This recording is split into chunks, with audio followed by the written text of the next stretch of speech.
Today we have a very good topic talking about some of the naughty things the Pope has been up to, as well as pastors and strippers and dominatrices and preachers. It's going to be good. And in general, what we're talking about today has to do with why we're talking about this in general is what religion does with regard to sexual repression and how it builds your shadow, and it comes out in some crazy ways and it damages the world. It's going to be a really, really good video. But before I do that, there's something really important that I want to say, and I want to talk about censorship for a moment, because my channel gets a lot of censorship. So you're going to see me, even as I talk about this topic right now, I have to choose my words very carefully.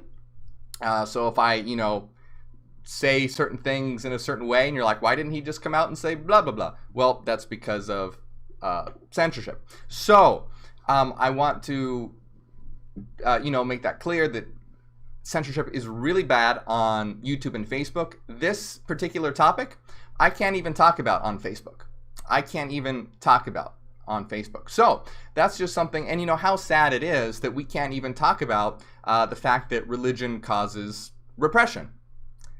Sexual repression, specifically what this video is about today, and how sad it is that it's difficult to talk about these things. Like I said, on Facebook, I can't even talk about it, and on YouTube, I can, but I just have to choose my words very carefully. So I want to emphasize that, but let's get started. But real quick, guys, that I do want to say, I want to give a big shout out to everyone who supports on Patreon. Because if my work was ever pulled, if my channels were ever pulled on, say, YouTube or Facebook, those who support on Patreon enable me to continue. So if you enjoy my work, please consider supporting on Patreon, which will be in the description of this video where you can support, and in the comments as well. But let's get started here and dive into this topic. That's a very important one, and I'm going to share, some personal stories as well with regard to my religious upbringing, etc. So what does all this have to do with consciousness, working on the self, Hyperianism, etc.? Well, what happens is that what religion does is it creates an immense shadow. And what your shadow is that when parts of you are rejected by your conscious mind, they get repressed and locked into your unconscious. They don't actually go away. And this can cause immense damage, as it can lead to shadow possession or shadow projection. So we are going to take a look at this, but I'm going to give you a really good example of why we are talking about this in general, because we have some really interesting things to look at. As I said, preachers and dominatrices, pastors and strippers, and the Pope and booty pics. So it's going to be good. But let me give you an example of just why we're talking about this at all. And that is because it causes immense repression. And today's topic is sexual repression. So what that means is, what happens when you repress something into your unconscious shadow? What ends up happening is that you end up doing shadow projection. And what is shadow projection? That is when you end up hating what others are because it reminds you unconsciously of what you are inside. For example, think about the concept of sin, right? So Christians and other religious denominations or what have you instill that it's sinful for all these different things are sinful, and sex being one of them. So you feel like so what you do is you try to repress urges that are natural, such as sexual urges. And what ends up happening is that because you then engage in projection, this means that you want to eliminate those who exhibit what reminds you of what you have in your shadow. And this happens a lot. This is why you get things like witch burnings. This is why you have so many of the atrocities committed in the Middle Ages, medieval times, because sin was repressed, and then because they had this immense shadow content, the religious project and then want to eliminate anyone who reminds them of their own shadow. And guess what, guys? It's just a lot healthier to express that shadow. And let me give you a great example of something in my own life. Because remember, I grew up in a strict Christian household, right? So I had a ton of repressed shadow content with regard to everything, including sexuality. So let me give you an example. I remember, and this is horrible, by the way, but I remember I had, there was a magazine, and there was, a naked woman on the magazine. I mean, she wasn't fully naked. I think she was kind of covering herself a bit. But anyway, it was a sexual sort of image. And I remember, getting a pen and writing across the magazine the word slut. And that's horrible, right? That's terrible. What a terrible thing to do. But the reason why I did this was, remember, I was brainwashed into Christianity. And so I had immense shadow repression with regard to my own sexual urges. So then, because I saw something that reminded me of my own shadow, what do? You attack the thing instead of dealing with what's inside of you. That's what shadow projection is. And do you see how, that's such a horrible thing to do. And, thank God, well, not thank God, thank me, thank reason, I was able to remove myself through logic and reason from that awful conditioning and break from that. Because there is nothing wrong with sexuality or expressing yourself sexually, etc. Nothing wrong with it at all. It's a beautiful part of the human experience. Remember, as long as everything is consensual and safe, of course. Nothing wrong with that. Nothing wrong with expressing yourself in any way at all. As long as it's, again, consensual and all that sort of thing. But what another example that I want to give, and then we're going to dive into this stuff. But here's another example that I want to give of a perfect example of shadow repression. And that is, let me bring this up on the screen, see if you guys can see this here. There was an anti-LGBT politician that resigned after having intercourse with a man in his office. So this is a clear case of shadow projection, where this person had clear, homosexual tendencies and ended up trying to attack the LGBTQ community. And when he was clearly, because he had this shadow content. And, it says right here, an Ohio lawmaker who routinely touted his Christian faith and anti-LGBT views has resigned after being caught having sex with a man in his office. Wes Goodman, a Republican state legislator for Ohio, was married to a woman and who is assistant director of an annual anti-abortion rally known as the March for Life.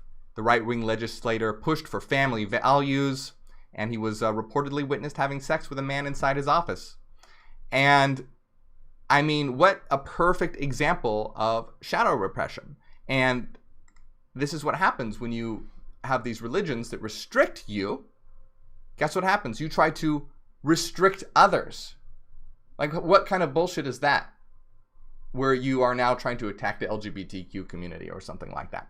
But anyway, that kind of sets the tone for what we're talking about. Let's take a look at some of these examples that are kind of funny and interesting and some awesome lately that have been occurring. So let's take a look at this. So we're going to take a look at some examples of stuff that has happened recently, the Pope being naughty, etc. But let's take a look at this priest and dominatrices. So let's pull this up. And this is interesting.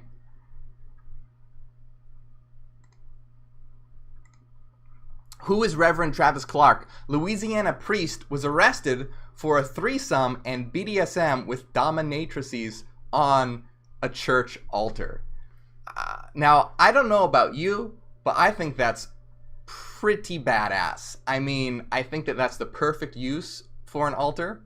I think it's much, much better to use an altar as a platform for healthily indulging in an aspect of experience and being human, rather than using it as a platform for lies and restriction. And that's what I love about this. Do you see how cool it is to see the whole point of this is it's so cool to see the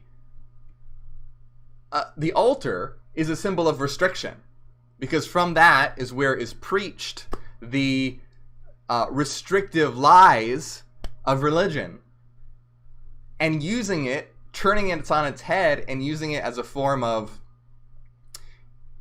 indulgence and freedom, I think is awesome.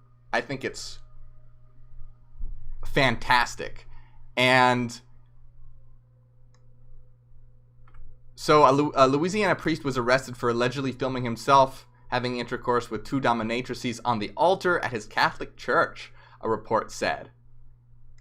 And he was arrested after a passerby saw the lights on later than usual. So, and then, not only that, but because of this, the church has burned the altar where the priest has done this. A Catholic church in Pearl River, Louisiana, has burned the altar, and the archbishop said his behavior was obscene. His desecration of the altar is demonic. Well, can we have more demonic desecration, please? Really? We need more demonic desecration and less holy lies and chains. If demonic desecration means freedom, then yes, please, let's have more of that. So I thought that was really interesting. By the way, real quick, I want to say I don't know anything about this pastor. So I don't know, if it turns out that he's a bad guy or something, or this priest rather. Don't blame me. I don't know anything about him. So if it turns out he is some kind of asshole or something, I don't know. I'm just talking about this particular act in general and my interpretation of it and why I think it's awesome. I mean, can we please, transform all churches into BDSM dungeons, please?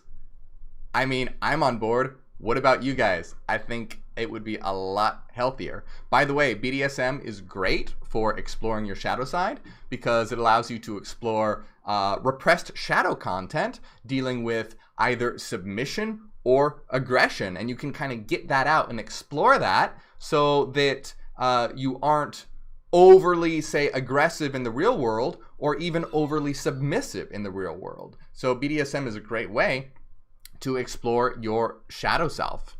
So let's take a look at another one.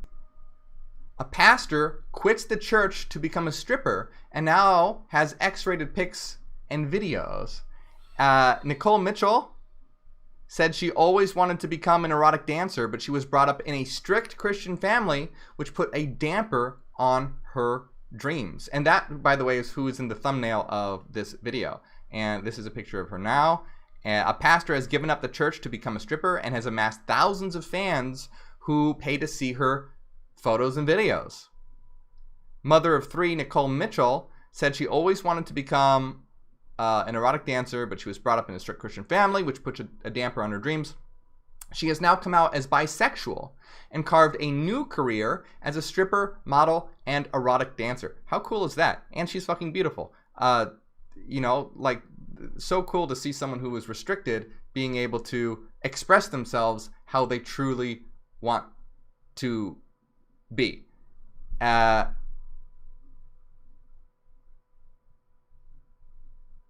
let's see, there's so many good things here. Yeah, so here's a photo of her when she was a pastor. The 36-year-old said she always longed to be a stripper, but she grew up in a strict Baptist family, so was indoctrinated to believe her desires and body were innately sinful and bad. How terrible is that? How terrible is that? Right? I really want to emphasize how awful that is. She was indoctrinated to believe that her desires and body were innately sinful and bad. How I'm sure those who grew up in a religious household would not totally relate to that. I know I do. I constantly thought, you're taught that you are innately sinful and bad. No matter if you're a male or a female. It says all of humanity was born with original sin, was born into sin. So you feel like a horrible person, especially if you have any desires or urges, which are completely natural, which are completely normal. But anything that goes against the religious narrative, you're made to feel terrible. Nicole got married and became a pastor, where she said, which she said was a move seen as rebellious in her family's eyes, as a woman's place was in the kitchen and looking after her children. So even the fact that she became a pastor was looked at as rebellious, because a woman's place is in the kitchen and looking after children. What kind of bull is that? What kind of crap is that?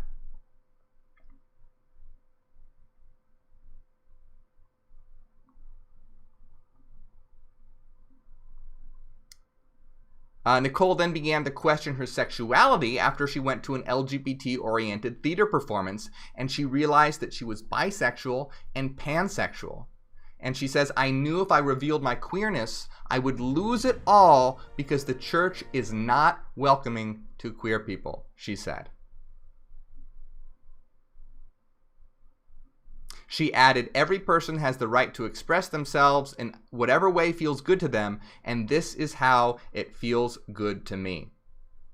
My sexuality is incredibly healing and sacred, and when I give this gift to people, it blesses them.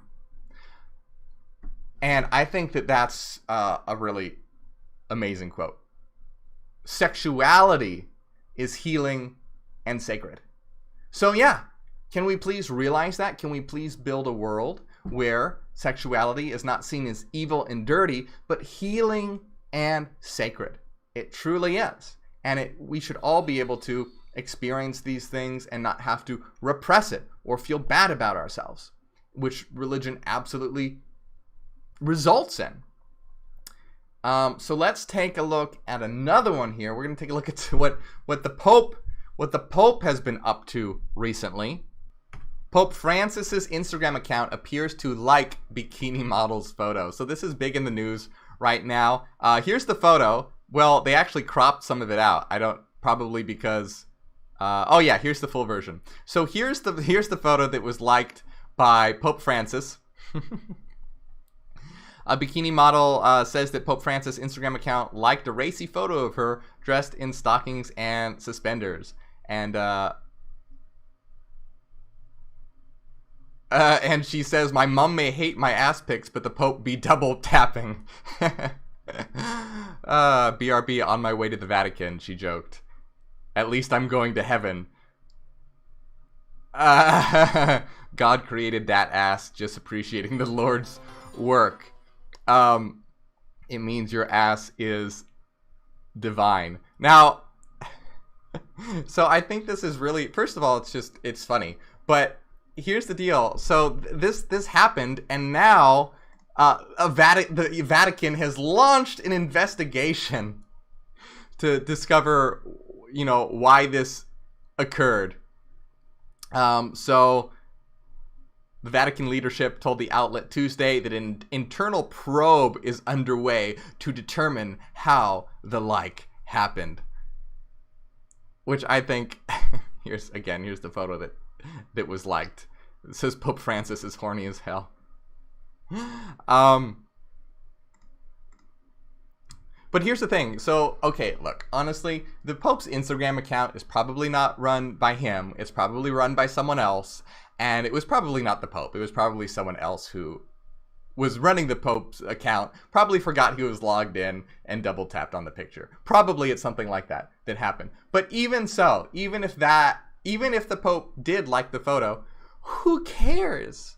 Who cares? You don't need to launch a Vatican internal probe and investigation to see if the Pope double tapped on a booty pic. Like, let the Pope double tap on booty pics if you like. Do you see how it's just so funny? This world is so crazy and it's so repressive that this is just, mind-blowing, and we must launch an investigation and probe into this. How could this happen? How unholy? How could he desecrate, religion like this? And guys, come on. It's not a big deal. So, one of the things that I want to emphasize here, and I want to read a bit from my book, The Path of Shadow, about projection and shadow projection, is that every individual has a shadow, but most are completely unaware of its existence. and they don't know that they contain these shadow qualities within. And this can result in projection, whereby instead of recognizing these suppressed traits within themselves, a person projects their shadow qualities onto another. For example, someone may outwardly express hatred toward a transgender person or someone in drag or a cross-dresser, because in reality they themselves have the desire to wear clothing that society considers unacceptable for their gender. So it's really important to understand how much damage this does when it results in shadow content, and then it results in projection, and then you have terrible things that occur in the world, like in the medieval ages, where so many people were put to death because of shadow projection. And then you have these ideas where in certain religions like Islam, sometimes some people are taught that if they are a martyr, that they will die, and when they go to paradise, they'll get 72 virgins. So imagine how crazy that is, and imagine how, when you're basically sexually repressed your entire life, but you're told if you die in the name of your God, fighting or doing whatever, that you'll go to paradise and get 72 virgins. Do you see how nefarious this is, and takes advantage of shadow projection, shadow content, and how dangerous it is. So it's not only just damaging on the personal level for your own individual psyche, but because these thought programs of religion are dispersed throughout the world, it is a huge cause of hatred, sexism, and violence, and homophobia. A huge amount of it can be traced to that. And even if you yourself are not religious, religion, we live in a repressed world because of religion. It all stems from religion. It's ingrained in our psyches. Even though one may not be religious, we live in a world that has been shaped and formed by these values. And that's why so many things are off limits or taboo, or you're told that they're wrong or whatnot, because religion has shaped it this way. So it is incredibly damaging to you as an individual and the world as a whole, and it manifests itself in so many different ways. So this is why, yes, we need to get rid of all of these sexual restrictions and realize that, hey, it's a healthy part of human nature. It's a healthy part of experiencing the world and connectivity. And as long as everything is safe and consensual, of course, right? As long as everything is safe and consensual, of course. There's nothing wrong with this. So yeah, right? Let's transform churches into BDSM dungeons. Let's use altars as altars of liberation instead of restriction. So the main thing that I really want to get across today is to see, even though, some of these things, like with the Pope, it's kind of funny and whatnot, it is a major issue and a serious issue. And in a new world that we want to build, we need to make sure that we have the freedom to express ourselves, live our lives, be who we are, and not have this restrictive shadow enveloping us and enveloping the world. We need a sexual revolution. We need a liberation of sexuality. So, religion is so bad on so many different levels, and here is just another reason why we need to create a new world founded on logic and reason, so that we can have the freedom to express ourselves, explore our world, explore each other without the shackles and the shadow that religion creates. So let's realize that and not feel bound by these restrictive ideas, and liberate ourselves and liberate the world. One final thing that I want to say, and I want to say it because someone brought it up in the chat, that if someone is not accepting of who you are, for coming out as who you are and becoming who you are, I don't care who they are. I don't care if it's your father, your mother, your sister, your brother, or your lover. If they don't accept you for who you are, fuck them. Because they're not really your father, your mother, your sister or brother or lover. Because life is about becoming who you are, who you truly are, and anyone trying to restrict that and stop you doesn't really care about you. Because that's what life is all about. Life is about becoming who you are. And if someone doesn't like who you are, well, they don't really like you, do they? So fuck them. Be free to become, learn, grow, experience, and bloom.